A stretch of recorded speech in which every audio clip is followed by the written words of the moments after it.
Hello everyone and welcome to another high-elo game of Age of Empires. Today we're coming off a lazy Sunday just in time to watch DauT playing as the Poles in red take on MbL playing as the Huns in green. Now while the players herd their herdables, explore their immediate surroundings with GL.DauT and with Scout and try to get their butts up to Feudal Age as fast as possible, let's take a look at the Civ matchup we'll be watching today. Now the Poles are a Civ that very much focuses on their cavalry. Are you in the mood for a light appetizer? Let's put it like that.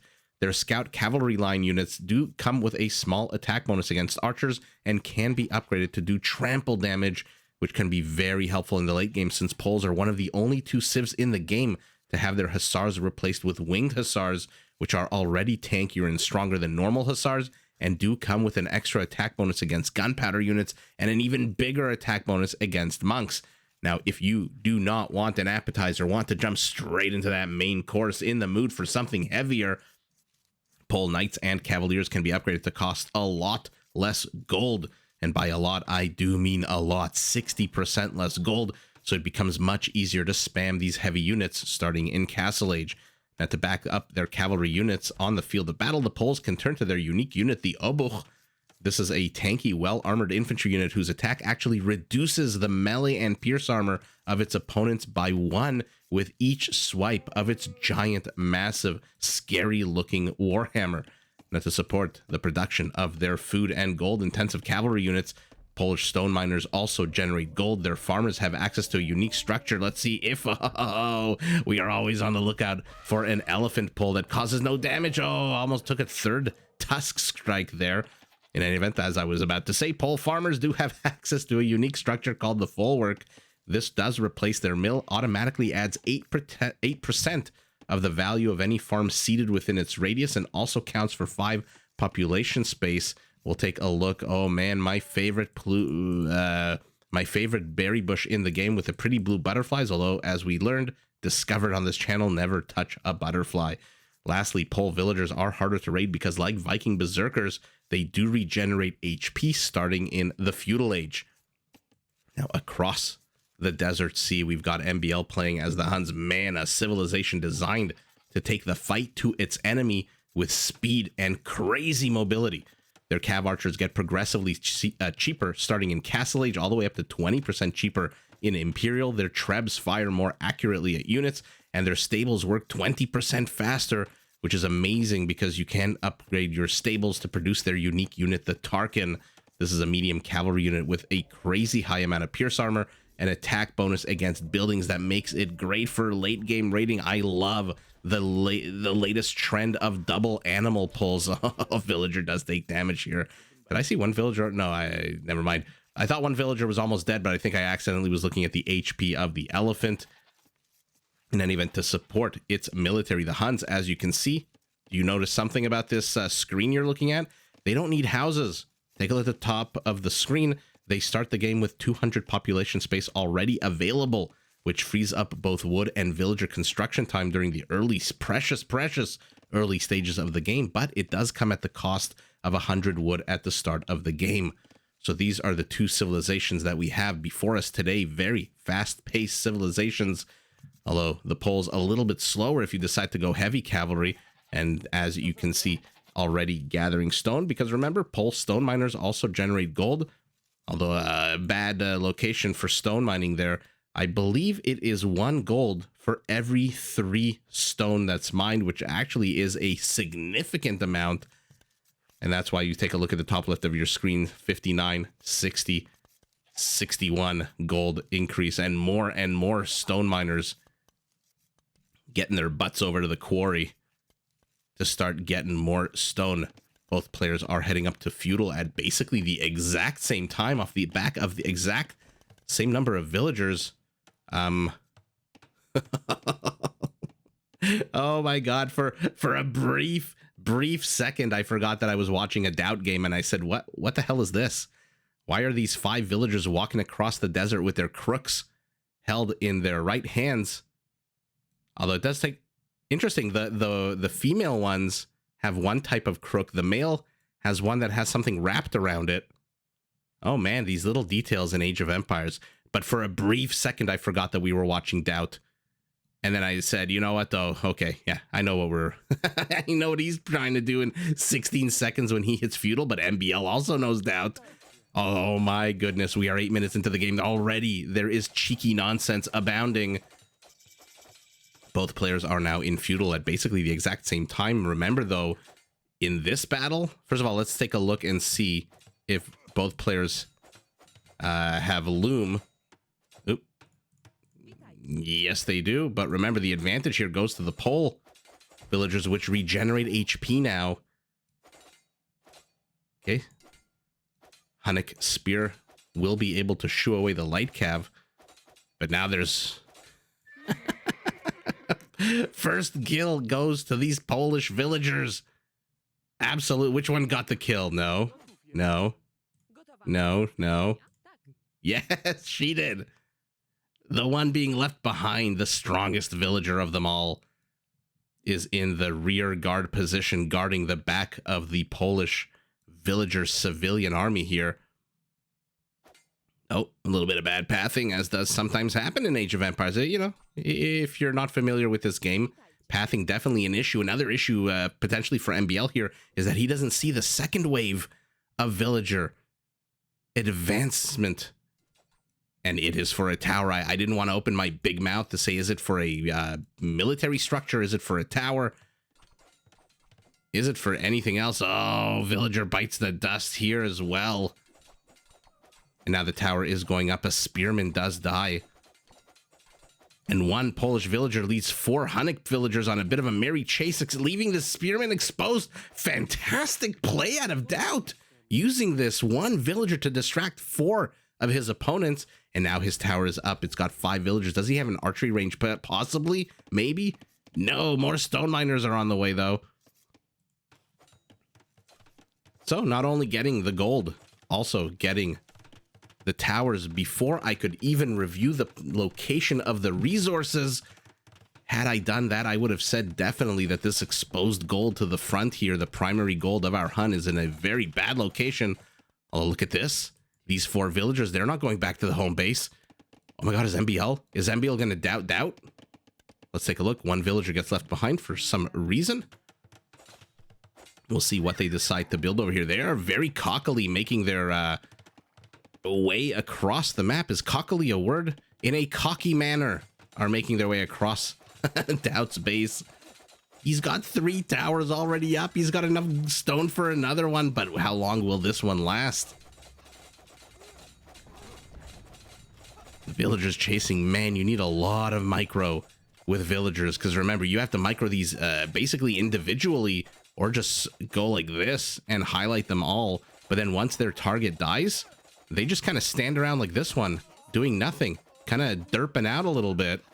So you then have to individually, tower versus tower, leaves the whole world blind. MbL's got 2 scouts here. They will get this villager, right?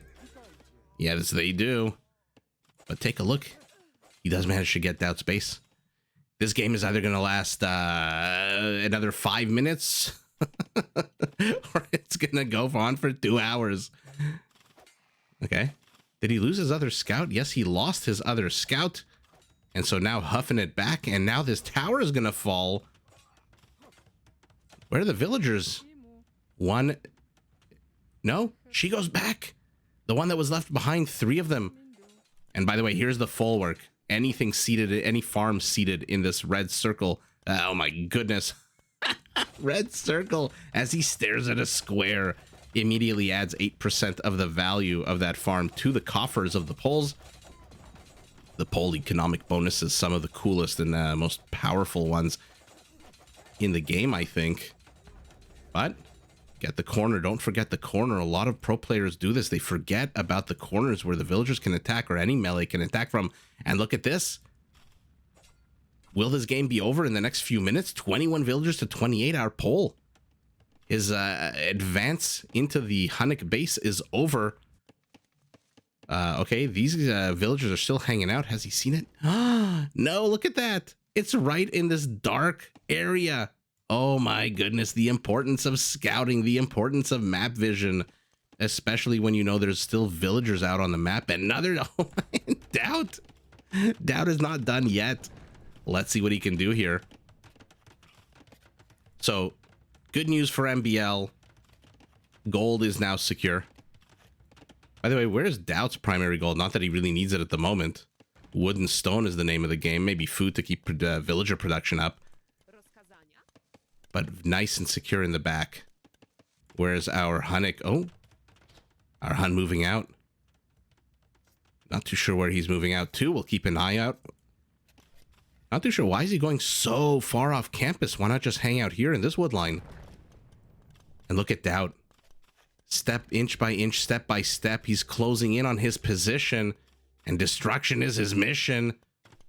I did not mean to go all Space Jam on everyone here. Oh man, this is a lot of villagers. By the way, not only is he down villagers, he's got 9 villagers here doing not much. Okay, building a bit of a interesting fortification here. And this is absolutely beautiful play out of DauT and beautiful defense out of MbL. I mean, I know, I suspect he's going out here just because he doesn't want that area to be found out. And he wants his villagers to be able to jack lumber without having any kind of risk. One tower here, and the wood line here gets completely nullified. So DauT has left the gold open for the Hun, but take a look. The northern portion of the base, the eastern portion of the base, is no longer a viable location for these villagers to operate in. Look at all of these farms. Oh my god, these are not Teutonic farms that are cheaper. These are just basic, generic farms. Is his tower gonna survive? Oh man. Oh, things go from bad to worse here for our green Hun. And now this tower is definitely going to get repaired. Oh my goodness. These villagers continuing to lead the green villagers on a merry chase as the tower, okay, stopping for a second probably to let the tower get a shot off. And look at the entire area around the town center that's been nullified. Basically, I mean, she's gonna have to go somewhere, relocate somewhere else. Once this tower goes up, it's basically 2 farms that are left for our Hun. And their discounts on Cav Archers starts in Castle Age. Take a look at MbL's resources. Look like he's even close to Castle Age. What has he established here? Okay, pivoted here, but man, is this a lot of wasted. 1, 2, 3, 4, 5, 6, 7, 8, 9. I mean, this one could still be farmed, right?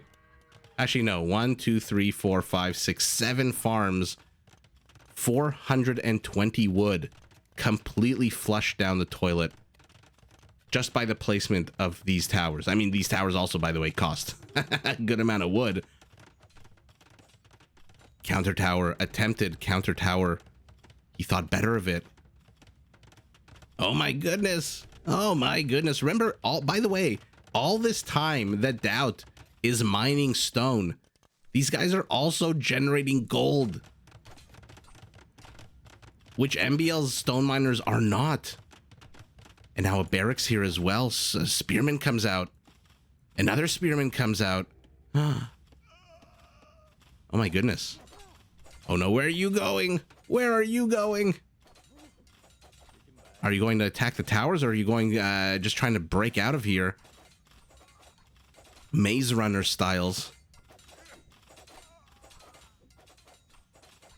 Oh man, one of them does die. How sucky does it have to be this guy?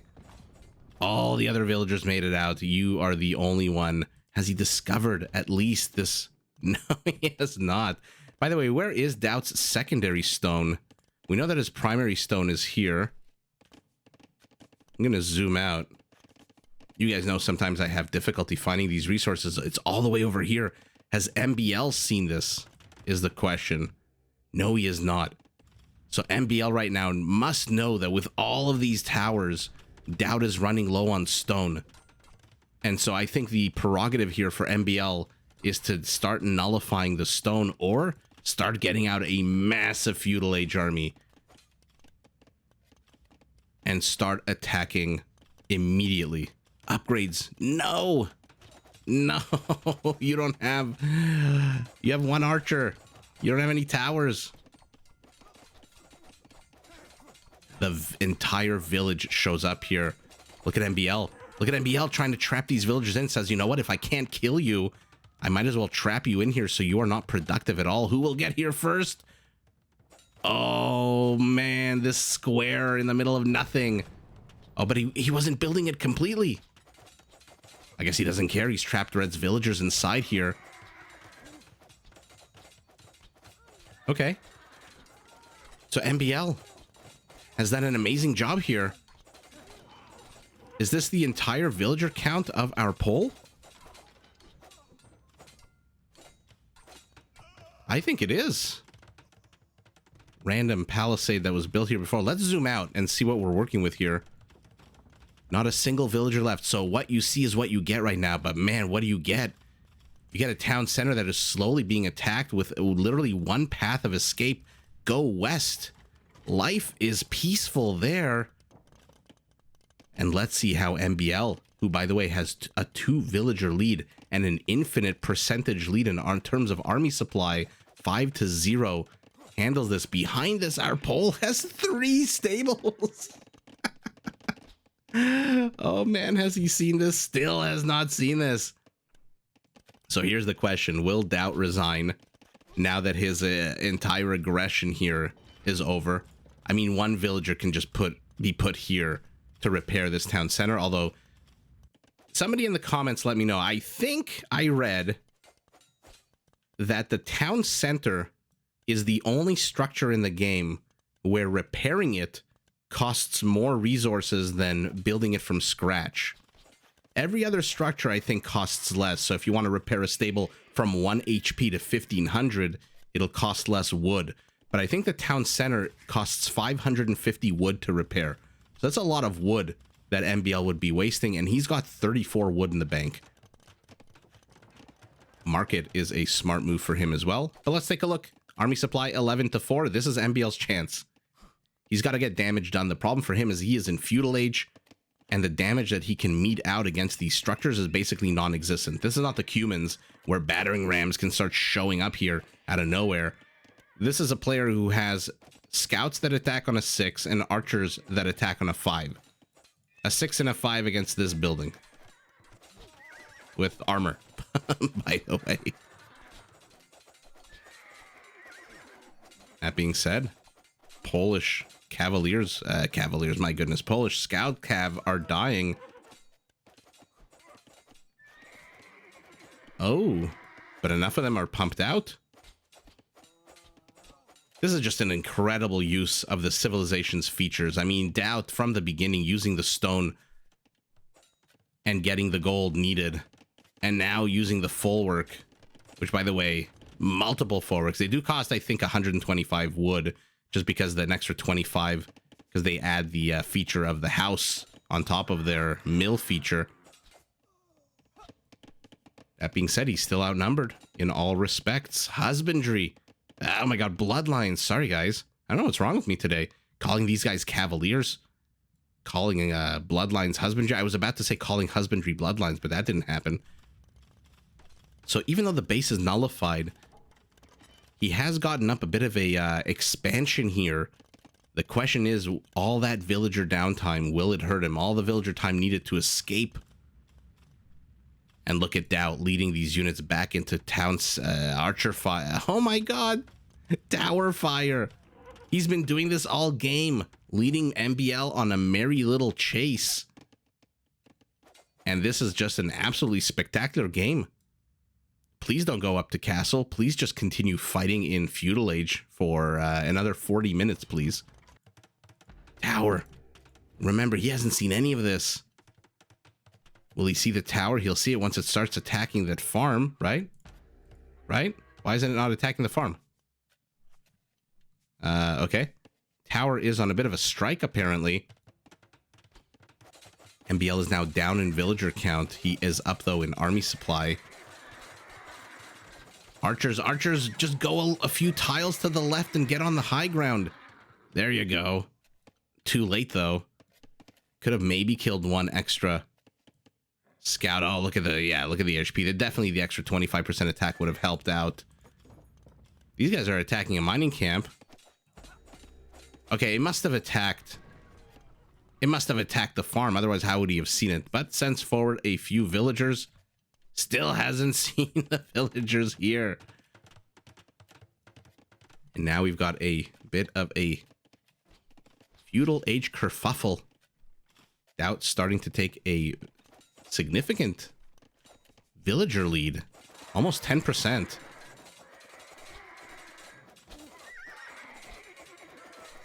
But will he take this fight? Okay, I think they're standing on the high ground. It's kind of hard to tell. And now the villagers are moving away.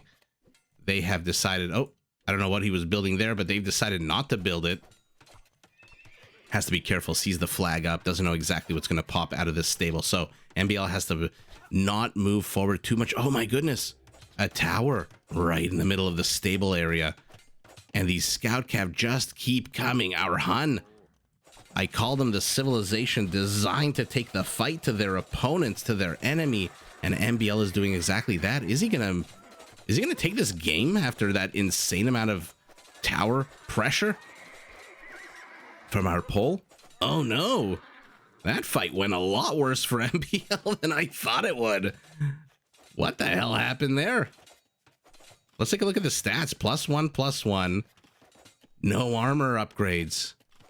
Oh, he went archer armor upgrades instead. Okay. MbL needs to stay on this hill and this hill alone. This is the hill he wants to die on or win on. You need to let your units take the high ground here. You are outnumbered. And you have one less armor upgrade than your opponent. There we go. Okay, villagers streaming in from the left. Our pole. No, remember they come with an attack bonus against archers. Oh, it makes them so much deadlier. Take a look. +1 archer there. Makes them so much deadlier in Feudal Age against these kinds of units, which, by the way, don't have a lot of HP at all. These are not Vietnamese units that come out of the archery range with 20% more HP. These are just basic archers. And now, all of a sudden, 20 army supply to 9. MbL just kept taking bad engages. What's the HP on these scouts, by the way? Look at it. It's down about 400. But he doesn't care. He's fighting villagers. A few spearmen here and there. Strewn about. He's getting scale mail. Okay. Oh, he's getting the infantry upgrade because he doesn't have any more cavalry units. Oh my goodness. What a fun game. He must have discovered it now. No. Not that there's any lumberjacks here anymore, but wow. Oh my goodness. Laming-ish. You know, we don't, what do we want to call this? It's not exactly a douche, right? Just because it's not like a Persian town center that takes these town centers down so quickly. I mean, he could have stuck around, I guess. It's just a basic tower rush. But look at how well he managed to surround this town center, nullifying again all of these. Looks like the fresh villager. What the hell were you doing here? Oh, you know what he was doing? He probably exhausted one of these farms. One of the 2 farms, and then on auto command just went to the next farm over and then just died. But our Hun still has some good amount of infrastructure. 2 stables, 2 archery ranges, a barracks. He finally got the +1 armor for his infantry unit. Would have loved to see the +1 armor for his scouts. But DauT putting so much pressure. That's why I thought the downtime for MbL would hurt him. And even though he looked like he was getting a nice sizable army up and running, by the time that army got here, our pole already had 1, 2, 3 stables. And by the way, 3 has now become 8. My goodness. And again, DauT, what did he? He basically used almost all the features of the poles. He used these scouts with their +1 attack against archers, right? I mean, too early in the game. Didn't get to Imperial for Lachitic Legacy, so no trample damage on them. But, I mean, he basically used a lot of the features of his civilization, whereas our Hun, I don't think he got to use any feature of his civilization except the fact that he had no need to build houses. Although, never mind. Yeah, the stables did work 20% faster, so okay.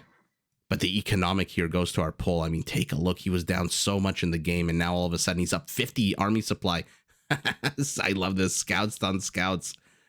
104 APM, 137. So a fairly relaxed game for both players. Economically, not too far apart, about 10% apart. More wood and food for our Pole, a lot more gold for our Hun, and a lot more stone for our Pole, obviously. But what did he use 4,200 gold on? Or am I reading that wrong? No, it's our Hun. What the hell did he use 4,200 gold in Feudal Age? What the hell do you do with that? Maybe he did some market balancing, because there's nothing in his army except these archers that are costing him gold. And yet he got 4,200 gold. Okay, it was very important for him to get the gold. Does it actually show?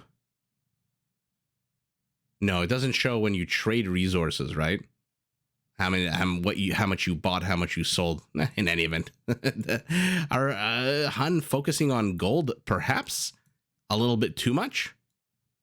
Unless I missed on the left side of the screen that he was buying and selling resources. In any event, 96 kills for our Pole, 58 for our Hun, 23 to 14. So the ratio is about 2 to 1 in all respects. And man, we have seen DauT put on a lot of early game aggression. In this case, he just overwhelms MbL.